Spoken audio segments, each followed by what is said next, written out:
It's the HBS show with lesson the screen goddess. History behind success of your role model. Yeah, Oluwa lifted me higher. Oh, now they wanna eat with me. Now they wanna drink with me. Now they see me as something.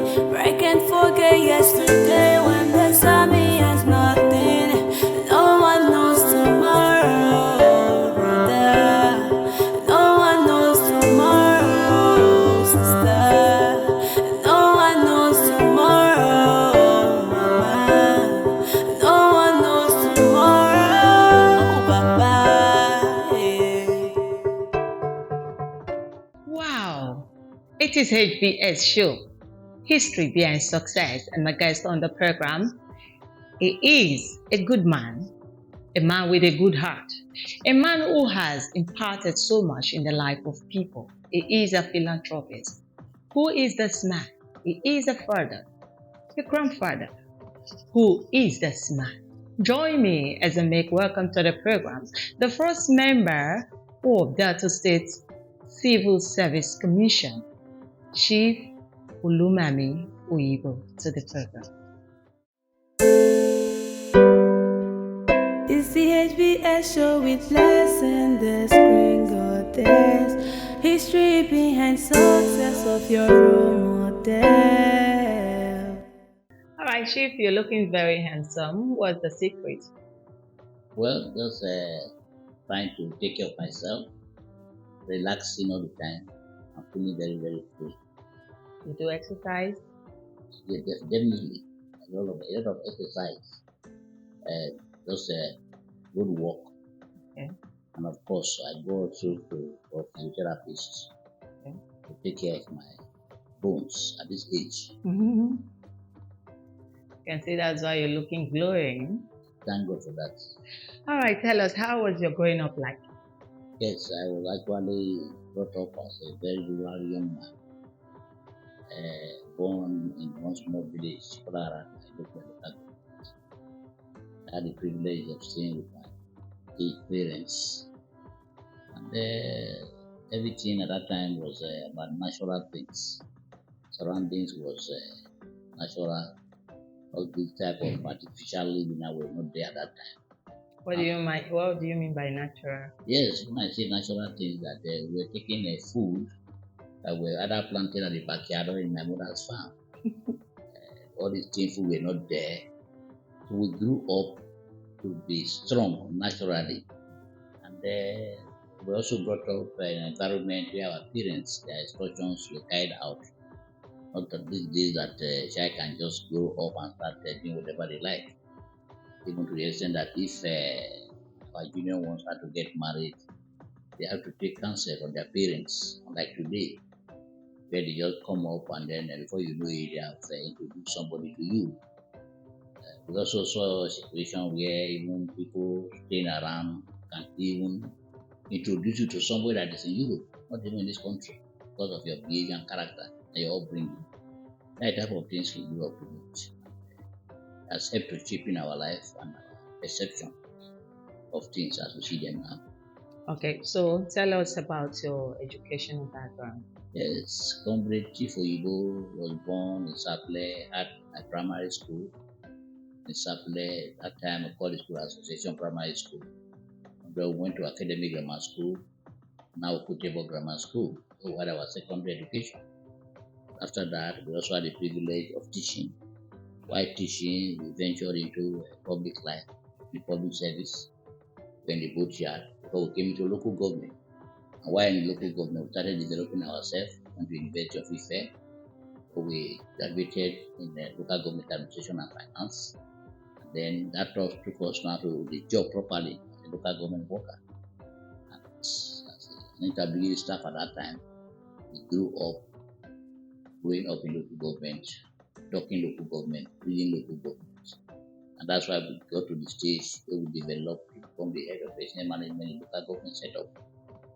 That one shaped our life. We had the privilege of also working with the government in the period of His Excellency Nation Anifebori, also worked during the period of His Excellency Dr. Emmanuel Olumami was poor.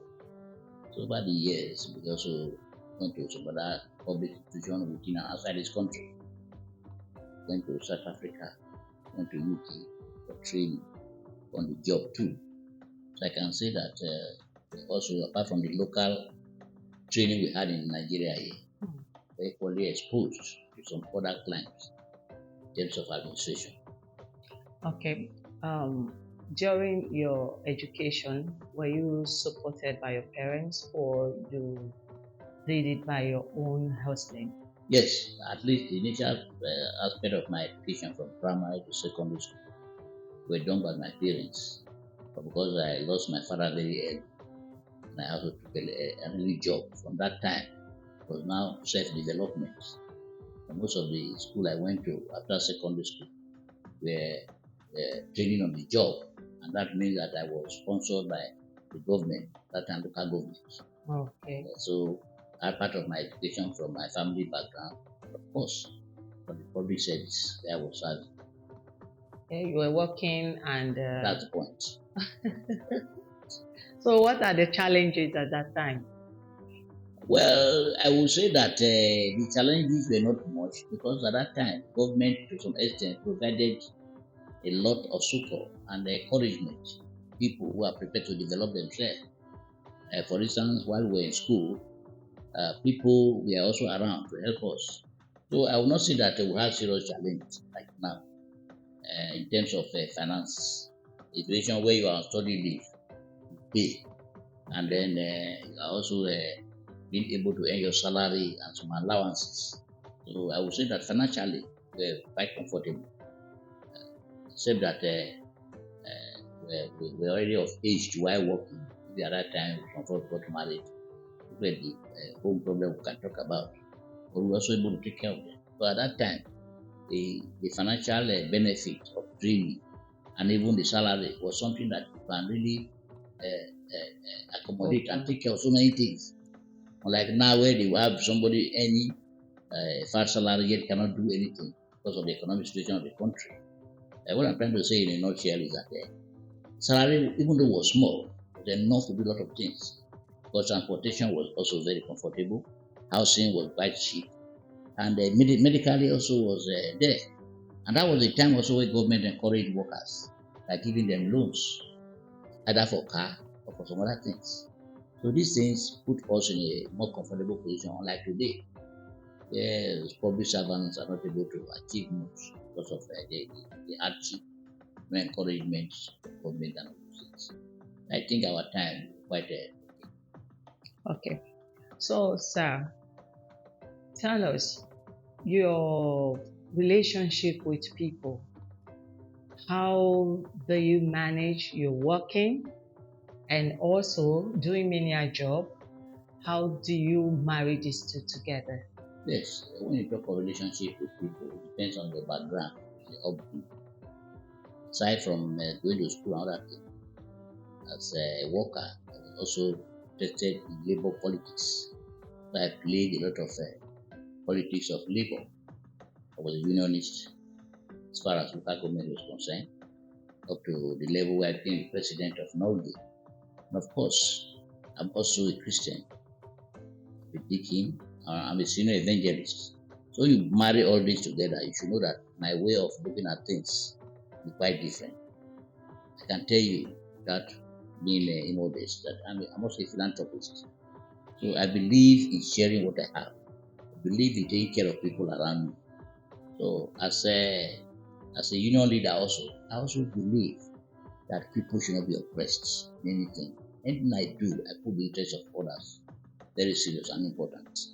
So I would say that I was able to touch lives, even as HPM, as a union leader, as chairman of local government service commission. I think the workers they can attest to that. That anywhere I find myself, I try to be useful to people, encourage people to grow. Because I had a background, I can tell you that I'm not from a very rich family. I have a very poor background. That means that anywhere I find myself, I want to encourage people. Can you tell Very us true. more about your background? Yes, when I say, for instance, I can tell you that my father was the third child of our parents and his parents, and at the end of the day, too, he died before his elder brothers and sisters. So I was just leaving school when my father died, which means that I had to think of how to take care of myself and my other siblings. A very tender Yes, that was age. why you discovered that rather than just going to higher education immediately, Hmm. I had to pick up a job and start developing myself from there while taking care of my other brothers and sisters. And that one itself has shaping my own life in terms of what I could do for people. Because in that period too, I had the privilege of being helped by some persons that I didn't even expect to help me. For instance, the first secretary to the local government I worked with, one named Mr. Iridia, who is from Ishan.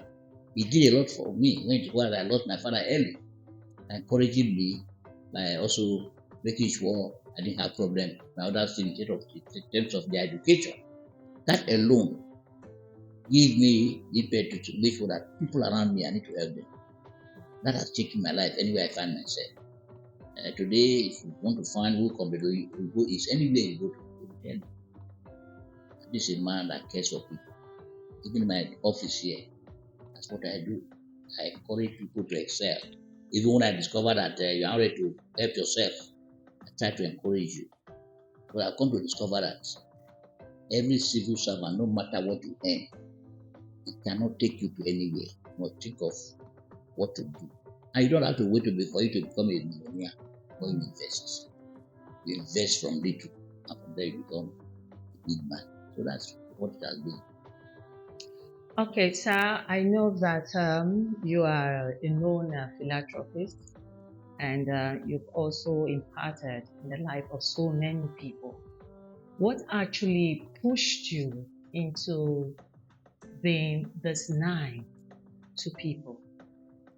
Well, the truth of the matter is that life is about what you can do to help people.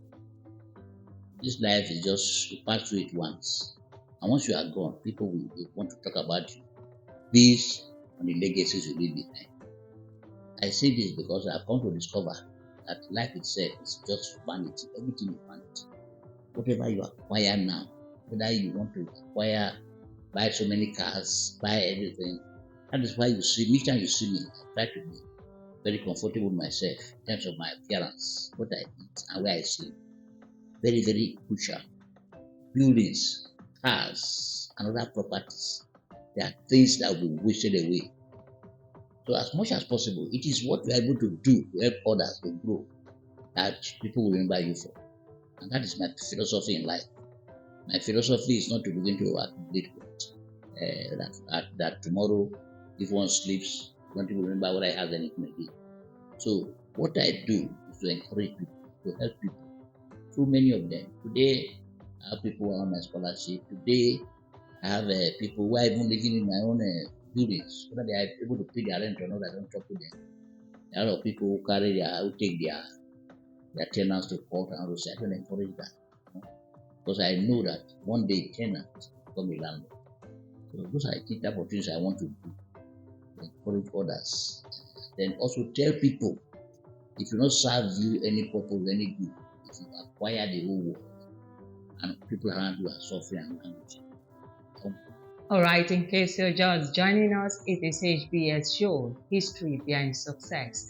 And our guest on the program is the first member of Delta State Civil Service Commission, Chief Olumami Oyibo. Stay tuned. We'll be right back. It's the HBS show with lesson the screen goddess. History behind success of your role model. Yeah, Oluwa lifted me higher. Oh, now they wanna eat with me. Now they wanna drink with me. Now they see me as something. But I can't forget yesterday when they saw me as nothing. No one knows tomorrow, brother. No one knows tomorrow, sister. No one knows tomorrow.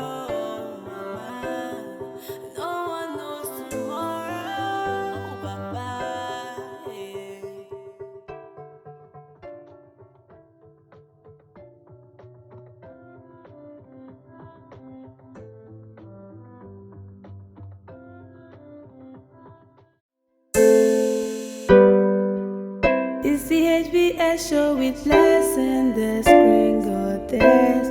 History behind success of your role model.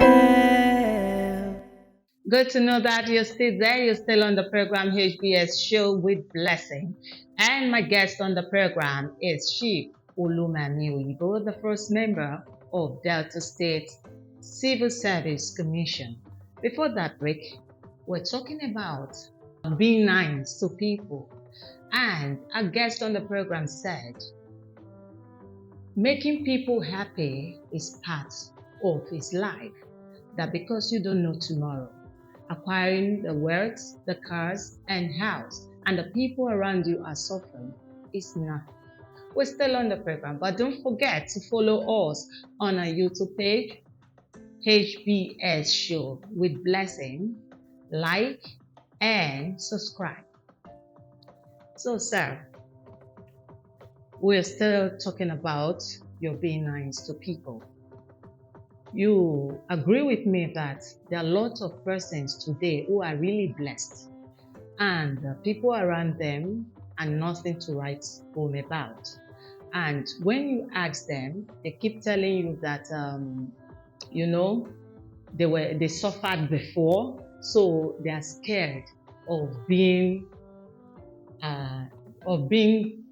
getting into poverty again. So how do you see such people? I think that is a very poor judgment and perception of life. One thing that everybody should understand, that no matter where you find yourself today, it's just a question of privilege and opportunities. I want to tell you that those who are very wealthy today, it's not because they work very hard. Definitely. It's just by the grace of God. So whenever you find yourself, you must first of all give the thanks to God. And God has created you to be useful and helpful to others. So when you say you don't want to go back to poverty, as if those things you have when you were born, you come with them. You didn't come with them. You just came, and just by privileges. And if you look at such persons, they got to where they are because some people help them. That's true. Nobody gets to any position, any place Without in life. help. For instance, we have today His Excellency, our governor today. Is that not correct? Yes, sir. He has a background. There was a time he was just a councillor. If you ask him now, he will tell you that somebody helped him to become a councillor. Definitely. Is that not correct? Yes. Even when he went to become a member of the House of Assembly, people helped him. Yes. Today he's governor. Even as governor, somebody helped him. Yes. So tomorrow he will now say that, can he now say that I want to go back to poverty because I suffered a lot. Is there any human being that didn't suffer? In our native palace, there's a parable who says that if you want to look at the suffering of this starch people eat before it's ready for eating, it is terrible. So there is no human being that just came to life and just had a very rich. People pass through different stages in life. So whatever position you have, if you have the privilege that God has blessed you so much, that privilege is for you to bless others. You don't need to be a millionaire so you can bless people. The givers don't lack. I tell you a very funny story. You will not believe. I'm where I am today because I try to help people. For instance, if I help people, they'll be praying for you, not even know. Yes. At times, my children told me that, Daddy, it's terrible for you. We will ask you when you want to go to school, we'll bring a list. You'll be correcting it. You'll be reducing our list. But when somebody else comes here, I tell you that my child has not paid school, you don't give the person the money. But I said, yes, that's the truth. You may not know you are my children. Whatever I do for you, you take it as a right. For those people, they are praying for me. Praying for me. God, they are praying for me. That's why I'm doing. I've never gone down in life. And you will never go down. And I will never go down. Because I know how to take care of people and they are praying. You see, I'm sorry that one has to say, we just have an experience of some people who died. Right? And people are jubilating. Yeah. And these people are stupendous well. They are very wealthy. Yeah, people are saying, oh, that man, that's not good enough. Oh, so the man will pass on. People like that. A lot of people like that. Is that correct? Yes, sir. Something happened in this country. Somebody like Abacha. Yeah. He died. And people were shouting as if Nepal that took life before just got the light. But there are people There are people who have touched lives. When anything happens to them, see, your society will be tough. I think that is better for you. Instead of saying that you want to go back to where you came from, as if when you were born, you brought anything before. Wherever you are, people helped you to get there. Definitely. So if you are in the position to help, try to do that for others.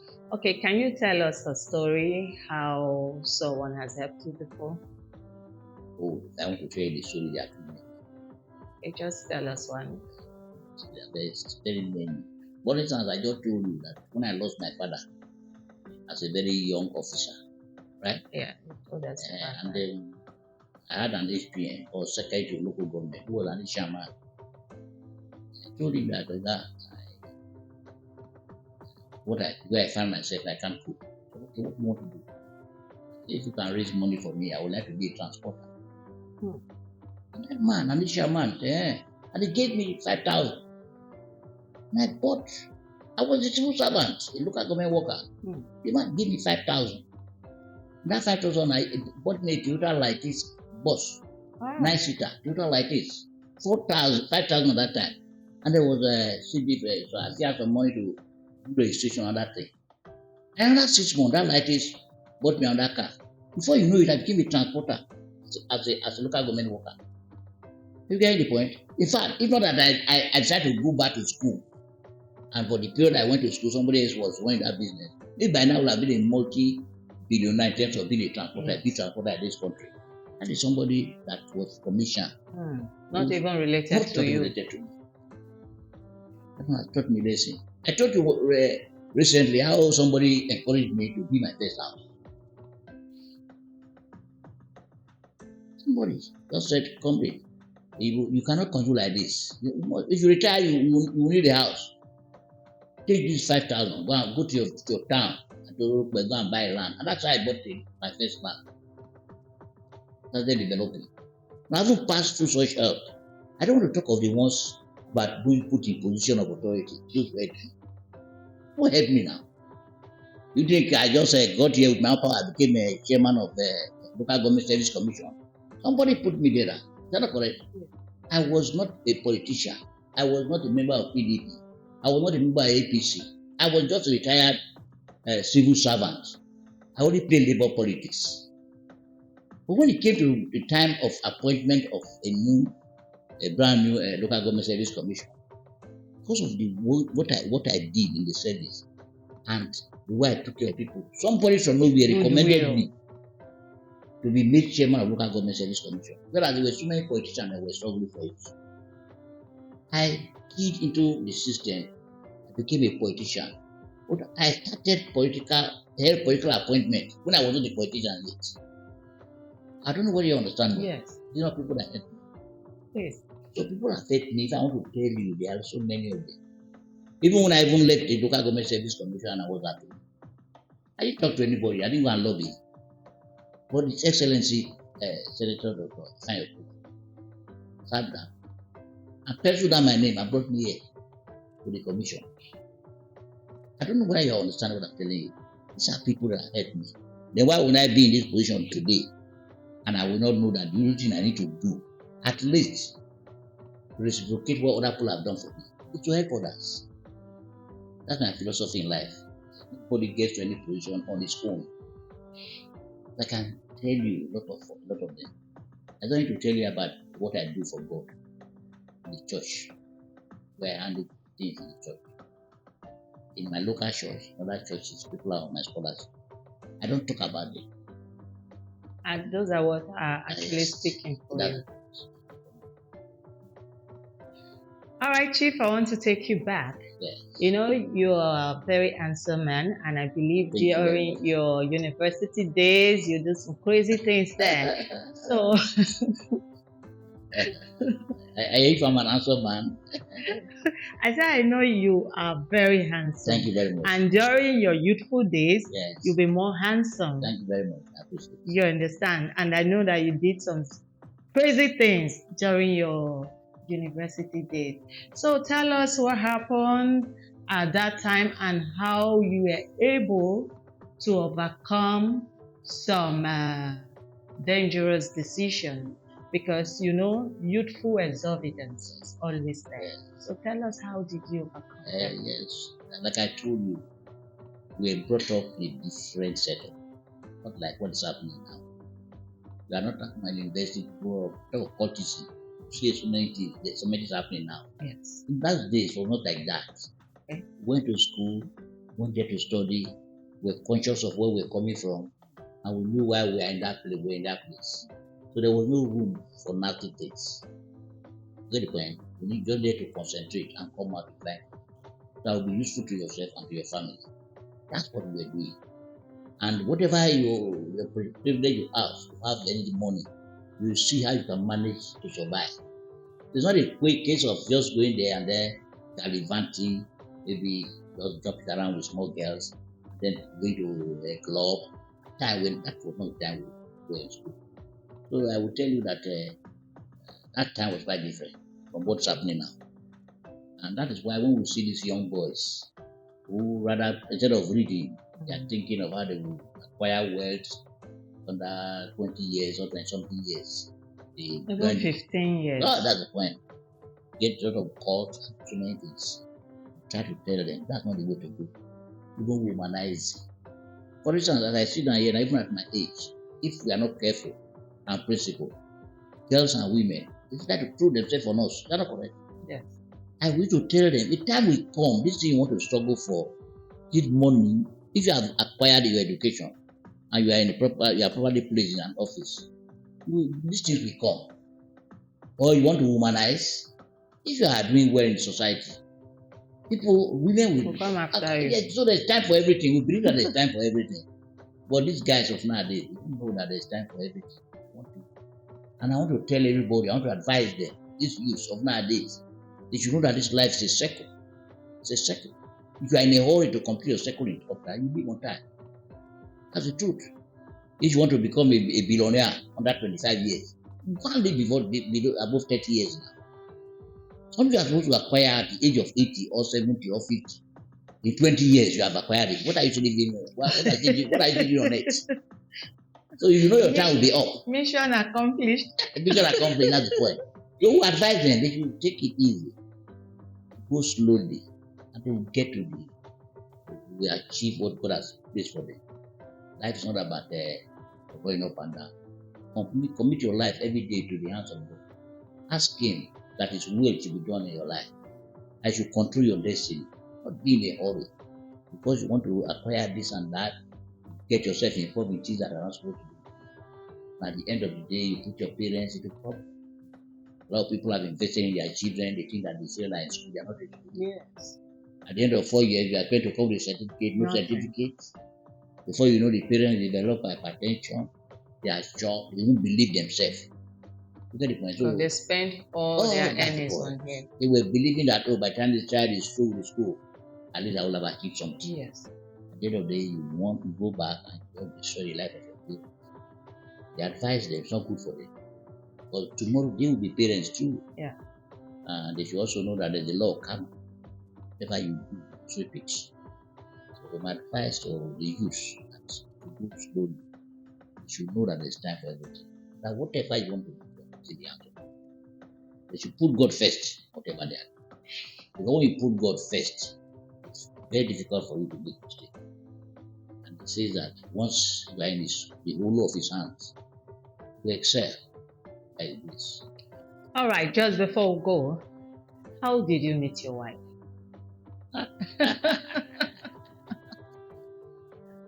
That is very fair. It's a very, very fair. It's a very, very funny question. In the first place, I want to tell you that, like you observed, if at this my age, I'm what you say I am, you know that as a young man, I've been a fantastic, very handsome man. Yeah. Therefore, I was supposed to be everybody's man's man. Definitely. My mother passed on in September last year, buried her on the 9th of December last year.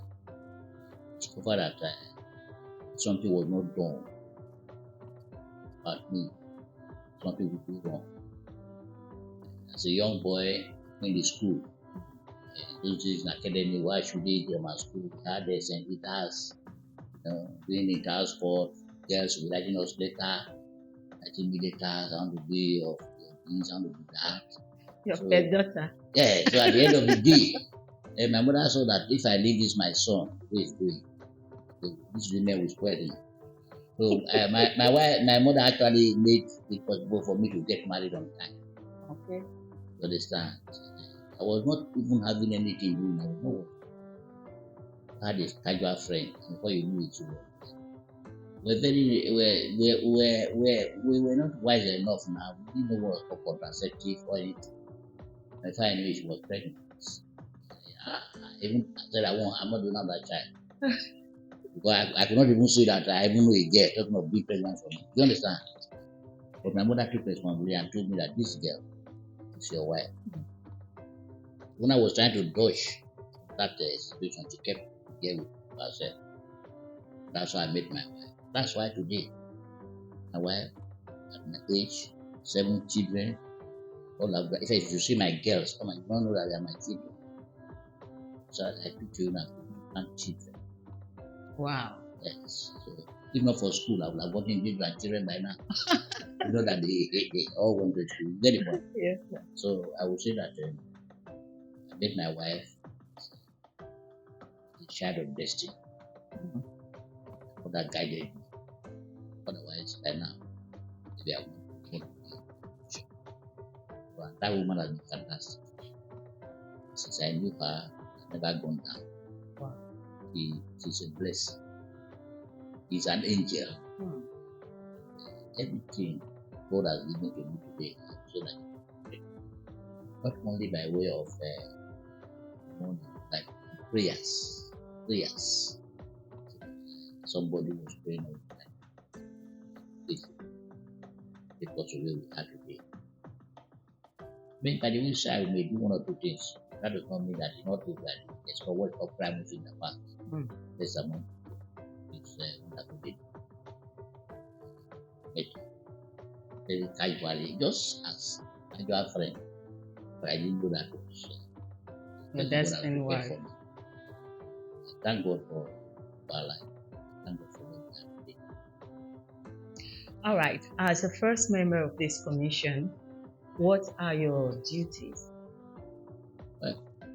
Well, my duty is stated in guidelines. It's a commission that is responsible for civil servants in Delta State. Charge of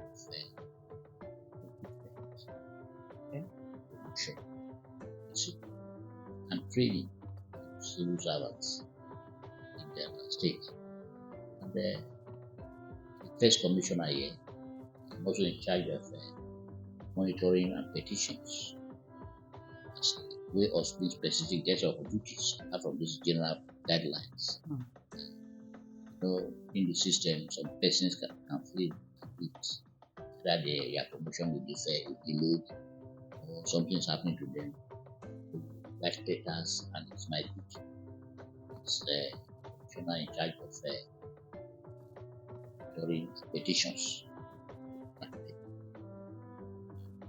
And can be sure my background as a labor leader, I will do. I can do justice. Yes. That will be my answers. Of course, we also reform ourselves with promotions. For instance, we just done the written exam for officers that will be promoted for the 3rd of July. From 2 weeks ago, we were the exam. By next week, doing their oral interview.